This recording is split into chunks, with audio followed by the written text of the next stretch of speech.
Real number 10th class exercise 1.3 के अंदर आपकी बोर्ड एग्जाम में एक बहुत ही इंपॉर्टेंट क्वेश्चन आता है और हर बार आता है, 100% आता है। तो यहाँ पे पहला क्वेश्चन आपका, prove that root 5 is irrational number. Hindi में बोलेंगे कि सिद्ध करके दिखाइए कि रूट जो 5 है, वर्गमूल 5 है, वो आपकी अप्रिमेय संख्या है।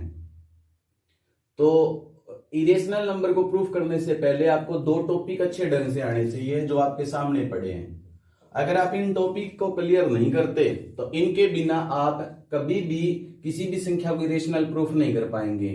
तो 10th क्लास के अंदर आपको ये दो टॉपिक आपको दिखाई दे रहे हैं, इनकी नॉलेज होना जरूरी है। तो सबसे पहले हम रूट 5 को इरेशनल प्रूफ करने से पहले हम इन दो टॉपिक को क्लियर करेंगे। बिल्कुल ध्यान से देखना, अगर आप इन दोनों टॉपिक को अच्छे से क्लियर कर लेते हैं तो आपको किसी प्रकार की कोई समस्या नहीं आएगी। तो पहला आपका यहां पे आपको टॉपिक दिखाई दे रहा है, फंडामेंटल थ्योरम ऑफ अर्थमेटिक।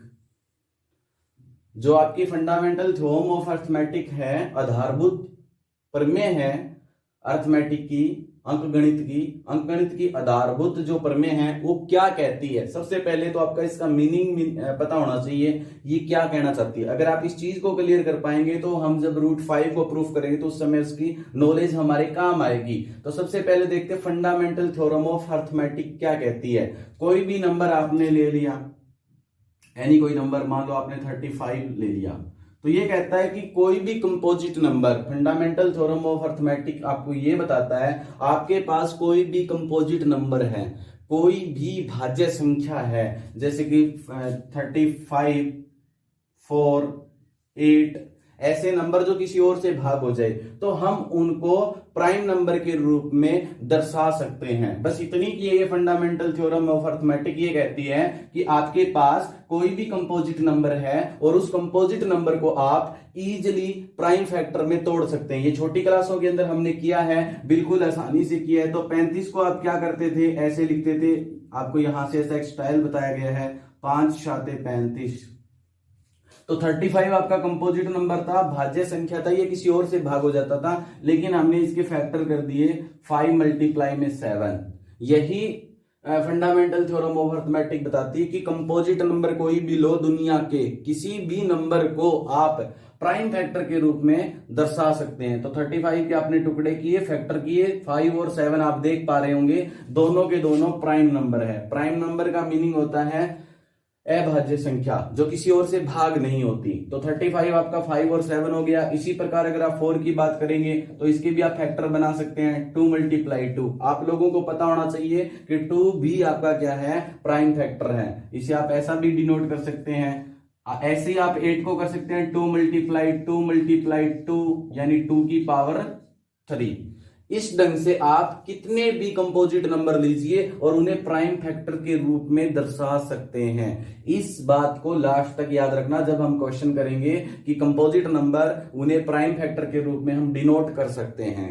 तो नेक्स्ट आपका है जो सेकंड पॉइंट आपको याद रखना है किसी भी संख्या को अप्रिमेय संख्या प्रूफ करने से पहले, कि आपके पास एक पी बी ए प्राइम नंबर है, पी कोई प्राइम नंबर है। जैसे कि फॉर एग्जांपल मान लो मैंने 3 ले लिया, तो आपको अगर प्राइम नंबर का नहीं पता तो आप वीडियो देख सकते हो पीछे जाकर के कि प्राइम नंबर क्या होते हैं। प्राइम नंबर आपका जो ये 3 है, इसको हमने पी मान लिया कि पी कोई प्राइम नंबर है। जरूरी नहीं 3 कुछ भी हो सकता है, 2 हो सकता है, 7 हो सकता है, ऐसे प्राइम नंबर। भाज्य संख्या कोई है, सॉरी अभाज्य, if P divide A square, अगर ये p जो आपका आपने 3 लिया है, अगर किसी a स्क्वायर को डिनोट करता है, जैसे a मान लो मैंने 9 ले लिया, तो a का स्क्वायर क्या होगा आपका 81। देन p डिवाइड से कहता है अगर ये p इस a स्क्वायर को डिवाइड करता है, यानी p 3 और a स्क्वायर हमारा 81 को डिवाइड कर रहा है ना 27 पे, 27 81 होता है, यानी आपका 81 को 3 भाग कर देगा। आप ऐसे भी करके देख सकते हो, 27 2 × 6 और यहाँ पे आपका बचेगा तो 3 × 7 = 21। इस तरह से आप देख सकते हो कि 3 ने 81 को पूरा पूरा भाग कर दिया। अब कंडीशन क्या है, अगर पी ए स्क्वायर को डिवाइड करता है तो पी इस ए को भी 100% डिवाइड करेगा। एक थ्योरम ये है, आपके मैथ में इसे 1.3 नेम दिया गया है थ्योरम, ये 1.3 यानी फर्स्ट चैप्टर की थर्ड थ्योरम है। और ये जो हमने करी थी जो अभी थोड़ी देर पहले फंडामेंटल थ्योरम ऑफ अर्थमेटिक, ये आपकी 1.2 यानी सेकंड थ्योरम थी फर्स्ट चैप्टर की। तो अब यहां ध्यान से देखिए, P इस A को डिवाइड कर रहा है कि नहीं, P यानी कि 3 और A मींस 9 को डिवाइड कर रहा है या नहीं, 3 3 9 तो कर रहा है। तो ये एक छोटी सी थ्योरम है जिसमें बताया गया है अगर P आप प्राइम नंबर लेते हो और वो किसी A स्क्वायर को डिवाइड करता है और A स्क्वायर को डिवाइड करता है तो वही P A को भी डिवाइड करेगा और A होना चाहिए पॉजिटिव इंटीजर। तो हम यहाँ पे देख पा रहे हैं A है अपना 9 और 9 का स्क्वायर 81 आता है, इस 3 के द्वारा 81 को डिवाइड किया जा सकता है तो वो 9 को भी डिवाइड कर सकता है। ये छोटी सी आपकी 2 पॉइंट थे या थ्योरम बोल सकते हो आप इनको। ये जो आपकी थ्योरम है इनका ध्यान रखना और थोड़ा सा खुद कोशिश करना। इन दोनों का प्रयोग करके अभी हम इन क्वेश्चन को सोल्व करने की कोशिश करते हैं। अब हम प्रूफ करेंगे √5 इरेशनल नंबर कैसे हैं, इससे हम अपरिमेय संख्या प्रूफ करके दिखाएंगे। दोनों बातें याद रखना है, फंडामेंटल थ्योरम ऑफ अर्थमेटिक और एक आपको बताया था कोई प्राइम नंबर है वो ए स्क्वायर को डिवाइड करता है तो वो ए को भी डिवाइड करेगा। जब क्वेश्चन करेंगे तो बार बार उसकी जरूरत पड़ेगी, वहां पर आपको याद दिलवाया जाएगा। तो यहां पर रूट क्या है, √5 इरेशनल प्रूफ करके दे रखना है। अभी 9th क्लास तक हमने कहीं भी किसी नंबर को इरेशनल प्रूफ करके नहीं दिखाया, पहली बार हम करने जा रहे हैं अपरिमेय संख्या।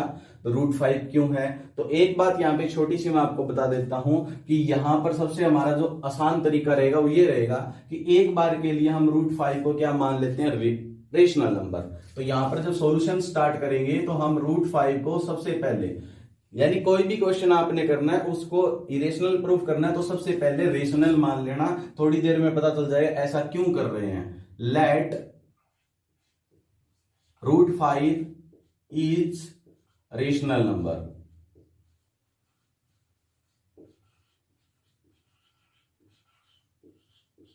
रेशनल नंबर मान लिया, सो √5 को आप P/Q की फॉर्म में लिख सकते हैं और जहां पर Q नॉट इक्वल टू होएगा 0, क्योंकि आपको कंडीशन याद होगी रेशनल नंबर क्या होता है, परिमेय संख्या क्या होती है जिसे हम P/Q की फॉर्म में लिख सकें और Q नॉट इक्वल टू होना चाहिए 0। तो सबसे पहली कंडीशन ये कि कोई भी नंबर √5 नहीं, √3 √2 कुछ भी दे रखा हो, सबसे पहले आपने उसका क्या करना है, रेशनल नंबर मान लेना है। मानना रूट जो 5 है, वर्गमूल 5 को हमने एक परिमेय संख्या मान ली, इसलिए जो आपका वर्गमूल 5 है वो P/Q की फॉर्म में लिखा जा सकता है। इतनी बात अगर आपको समझ में आ रही है तो हम आगे बढ़ते हैं। थोड़ी देर में हम कुछ पॉइंट का यूज करके, जो अभी 2 पॉइंट या 2 थ्योरम हमने लगाई थी उनका प्रयोग करके ये प्रूफ कर देंगे कि ये रेशनल नंबर नहीं है। और आप लोगों को पता है रियल नंबर के अंदर रेशनल और इरेशनल 2 ही होती है, परिमेय संख्या और अपरिमेय संख्या। अगर हमारे पास कोई संख्या है रियल नंबर के अंदर, या तो फिर वो रेशनल है या फिर क्या वो इरेशनल है। अगर हमने इसको रेशनल मान दिया और बाद में हम ये प्रूफ करके दिखा दे, सिद्ध करके दिखा दें कि वास्तव में ये रेशनल नंबर है ही नहीं, वास्तव में ये परिमेय संख्या है ही नहीं, तो बिल्कुल आसानी से फिर हम बोल सकते हैं कि अगर ये रेशनल नहीं है तो क्या होगा, इरेशनल। क्योंकि आपको भी पता है 2 ही ऑप्शन है, या तो रेशनल होगी या इरेशनल होगी। हमने इसको रेशनल मान लिया, परिमेय मान लिया, लेकिन हम अपनी जो मानी है हमने जो बात, उसको गलत प्रूफ करके दिखाएंगे कि ये आपका रेशनल नंबर है ही नहीं। हम थोड़ी देर में ये प्रूफ करने वाले हैं कि ये रेशनल नंबर नहीं है। तो ऑटोमेटिकली हमारा आंसर क्या आ जाएगा, अगर ये रेशनल नहीं है तो फिर क्या हो जाएगा, इरेशनल। यानी मेन मकसद हमने जो माना वो गलत है, ऐसा प्रूफ करके दिखाना है बस। Let P and Q have common factor.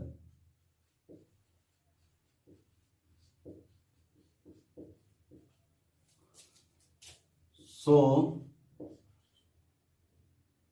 by cancel common factor। अगर मान लो आपका P और Q के अंदर कुछ ऐसा है कि उनके अंदर कुछ ना कुछ तो कॉमन है, तब हम उस कॉमन फैक्टर को क्या कर देंगे, आपस में कैंसिल। एक एग्जांपल समझना, मान लो आपके पास ये P9 और Q3 है, तो यहाँ पे हम क्या करेंगे, 9 को 3 मल्टीप्लाई 3 और ये आपका क्या हो जाएगा 3 मल्टीप्लाई 1, तो 3 को क्या कर देंगे, कैंसिल कर देंगे। तो यहाँ पर यही बात बताई गई है कि ऐसा मान लेते हैं कि P और Q क्या करता है, कोई कॉमन फैक्टर है। बाई चांस P और Q के बीच में कुछ ना कुछ तो कॉमन है, और उस कॉमन फैक्टर को हम आपस में क्या कर देते हैं, कैंसिल। जब कैंसिल हो गया तो P Q चेंज हो जाएगा, क्योंकि P अभी हमारा 9 था और 3 था, वो कैंसिल हो गया, 3 1 हो गया था। तो हम √5 को अब ऐसा लिख लेते हैं A बाई B, क्योंकि P और Q के अंदर जो कॉमन फैक्टर था उसको तो हमने कैंसिल कर दिया, उसको तो हमने रिमूव कर दिया, उसको तो हमने हटा ही दिया। तो यहां से हम लिखेंगे वह A and B is coprime.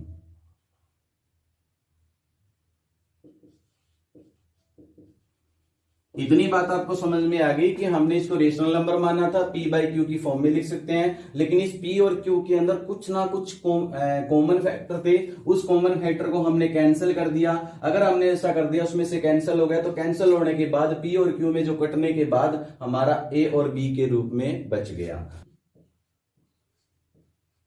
Square on both side, square दोनों तरफ स्क्वायर करने पे क्या आएगा, ये आपका हो जाएगा 5 और इधर हो जाएगा आपका A स्क्वायर बाय में B स्क्वायर, जिससे हमारे पास एक नया रिजल्ट आएगा। B स्क्वायर को इधर ले जाएंगे और A स्क्वायर, और ये 5 आपका नीचे चला जाएगा। इसका मीनिंग समझ रहे हो, इसका अर्थ ये है कि 5 A स्क्वायर को डिवाइड कर रहा है। अगर आप यहां पर इस चीज को समझने की कोशिश करेंगे तो इसका मीनिंग ये है कि A स्क्वायर को 5 से भाग कर रहे हैं, हम डिवाइड कर रहे हैं। अगर उसे भाग कर रहे हैं तो आंसर ये आ रहा है, तो हम लिख सकते हैं A square divide by 5, so A is also divide by 5। अब यहां पर ना वो आपको एक थ्योरम करवाई थी कि P कोई प्राइम फैक्टर है। P हमारा यहां पे क्या है, 5 है। 5 अगर A स्क्वायर को डिवाइड कर रहा है तो वो A को भी डिवाइड करेगा, अगर आपको वो 1.3 थ्योरम याद हो। स्टार्टिंग के अंदर ये बताया था कि इस बात को याद रखना, क्योंकि इसकी जरूरत पड़ेगी। अगर A स्क्वायर को 5 डिवाइड कर रहा है, 5 क्या आपका प्राइम फैक्टर है, हमने ये सीखा था, उसके अंदर हमें यही तो सिखाया गया था कि A स्क्वायर अगर 5 से डिवाइड हो रहा है तो A भी 5 से डिवाइड होएगा। तो यहां से उस थ्योरम को अगर आप थोड़ी सी समझ में आई तो आप समझ पा रहे हैं कि A क्या है, 5 से डिवाइड हो जाता है। देखिए यहां पर एक एग्जांपल देते हैं आपको। अगर मान लो आपने 12 को 3 से डिवाइड किया तो आपका आंसर क्या आएगा, 4। और आप इसे किस रूप में लिख सकते हैं, 12 बराबर 3 मल्टीप्लाई 4। इसी प्रकार हमने क्या बोला, A को डिवाइड कौन कर रहा है, 5। अब यहां पर कुछ ना कुछ तो आंसर आएगा। जैसे इस केस में तो हमारे पास आंसर 4 था, लेकिन इस केस में हमें आंसर पता नहीं, क्योंकि A की वैल्यू क्या होगी वो अभी हमें पता नहीं है, इसलिए हम इसको एक नेम दे देते हैं, वो है आपका C। तो A इज इक्वल टू कितना हो जाता है आपका 5C। तो ये 5C इस ढंग से आया, आप थोड़ा समझने की कोशिश करो। तो A क्या हो गया आपका 5C, और इसको पुट कर देते हैं on putting in equation 1। A बराबर 5C को हम कहां पुट कर देते हैं, इक्वेशन 1 के अंदर। तो यहां से देखिए आपके पास क्या दे रखा है, B square is equal to A का स्क्वायर। A की जगह आप क्या करने वाले हैं, 5C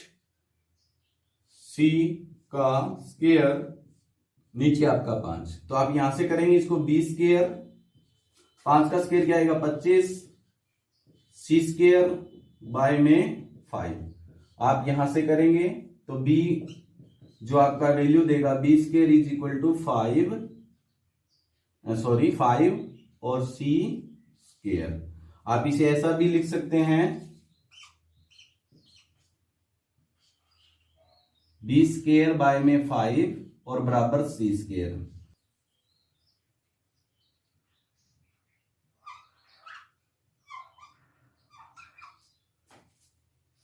तो यहां से आप एक अर्थ निकाल सकते हो कि बी स्क्वायर को कौन डिवाइड कर रहा है, 5। थोड़ा दिमाग लगाइए, क्योंकि बी स्क्वायर को हमने 5 से डिवाइड किया तो हमारा आंसर आया सी स्क्वायर, यानी कि हम बी स्क्वायर को भी डिवाइड कर सकते हैं 5 से। तो लिखेंगे so b square divide by 5, so b is also divisible 5। देखिए हमने क्या प्रूफ कर दिया कि बी स्क्वायर जो कर रहा है डिवाइड कर रहा है 5 को। यहां पे आपको याद करनी पड़ेगी फिर से 1.3 थ्योरम। वहां पे कोई प्राइम फैक्टर p था, अगर वो a स्क्वायर को डिवाइड करता है तो वो a को भी डिवाइड करता है। यहाँ पे प्राइम फैक्टर आपका 5 है, अगर वो b स्क्वायर को डिवाइड कर रहा है तो वो पक्का b को भी डिवाइड करेगा। थोड़ा सा ना मुश्किल क्वेश्चन है, लेकिन आसानी से कर सकते हो अगर आप 2-3 बार इसको देखोगे समझोगे। तो b स्क्वायर आपका क्या है, 5 से डिवाइड हो रहा है, तो b आपका 5 से भी डिवाइड होगा। एक बात यहां पे आपको अभी ध्यान रखनी है कि हमने थोड़ी देर पहले क्या बोला था कि a किससे डिवाइड हो रहा है, 5 से, और b यहां पर हमने क्या प्रूफ कर दिया, 5 से। इसका मीनिंग ये हुआ कि a के अंदर भी 5 फैक्टर आ रहा है, a का फैक्टर भी 5 है और b का फैक्टर भी 5 है। अब यहां पे थोड़ा सा दिमाग लगाइए, हमने a और b को क्या माना था, को प्राइम। को प्राइम का मीनिंग होता है a और b के अंदर कोई भी कॉमन फैक्टर नहीं है। अगर हम इसे ऐसे बोलें कि ये आपकी सहभाज्य संख्या है जिसके अंदर कोई भी ऐसा फैक्टर नहीं है जो दोनों के अंदर कॉमन हो, ए को छोड़ करके, एक तो सब में ही होता है। तो ए और बी के अंदर हमने यहां तो बोला कि कोई कॉमन फैक्टर है ही नहीं, ये को प्राइम है। और यहां पर अभी हमने प्रूफ करके दिखाया है कि बी जो है, ए जो है वो 5 से डिवाइड हो रहा है और यहां पर बी है वो भी 5 से डिवाइड हो रहा है। इसका मीनिंग क्या हो रहा है, इसका अर्थ क्या निकल के आ रहा है, आपके पास एक कंक्लूजन निकल के आ रहा है कि स्टार्टिंग में हमने ए और बी को क्या माना था, को प्राइम, बट यहां से क्या हो गया, ए और बी के अंदर कॉमन फैक्टर, तो ये को प्राइम तो हो नहीं सकते, यानी हमने जो माना वो गलत हो गया। तो हम लिखेंगे ए, सो A and B is divisible by 5। जो A और B है क्या वो 5 से डिवाइड हो रहे हैं, A की फैक्टर से भाग हो रहे हैं, but A and B is को प्राइम। हम क्या कहना चाह रहे हैं कि A और B 5 से भाग भी हो रहे हैं, लेकिन हमने क्या माना था, A और B को प्राइम, क्योंकि हमने जो कॉमन फैक्टर था वो तो कैंसिल कर दिया था। तो A और B आपका क्या आ गया, को प्राइम। और यहां से क्या कर रहा है, 5 से भाग हो रहा है, दोनों बात अलग हो गई। ये 5 से भाग करने की बात कर रहा है दोनों, ये कह रहा है दोनों के अंदर कोई कॉमन फैक्टर ही नहीं है, तो ये दोनों आपस में एक दूसरे का क्या हो गए, विरोध। तो यहां से ये चीज जो हमने मानी थी उसको इसके द्वारा हमने क्या कर दिया, गलत। So our